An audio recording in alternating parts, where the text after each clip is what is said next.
ajalរបស់អល់ឡោះដែលអល់ឡោះបានកំណត់ពេលវេលាដែលអល់ឡោះបានកំណត់កាលណាវាមកដល់គឺគេមិនពន្យាពេលទេមានន័យថាបើសិនបើពួកអ្នកមិនបោះបង់ចោលប្រការសេរីមិនអ៊ីម៉ានជាជាមួយអល់ឡោះស្មានតាឡារងចាំរហូតដល់រយៈពេលដែលអល់ឡោះផ្ដល់ឲ្យអស់ចឹងពេលនោះគឺពួកអ្នកនឹងមានបរិសេរីព្រោះថាពេលវេលាដែលអល់ឡោះផ្ដល់ឲ្យកាលណាវាផុតហើយគឺគេមិនអាចបន្តបានទេអ៊ីនអជាលឡោះអ៊ីដាជាឡាយូអខរអជាលដែលអល់ឡោះកំណត់កាលណាវាមកដល់គឺគេមិនពន្យាពេលទេចឹងសូម្បីតែ1វិនាទី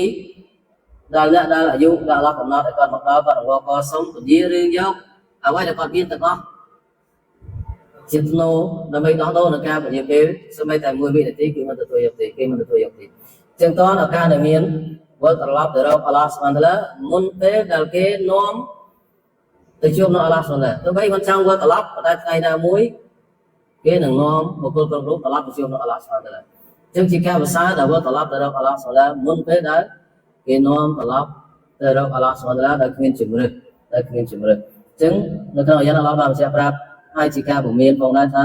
អ៊ីនអជាលឡោះអ៊ីដាជាឡាយូអខរលោកគង់សុំតាឡាមូនពិតប្រាកដណាស់អាយុកាលពេលវេលាដែលអល់ឡោះកំណត់កាលណាវាមកដល់គឺ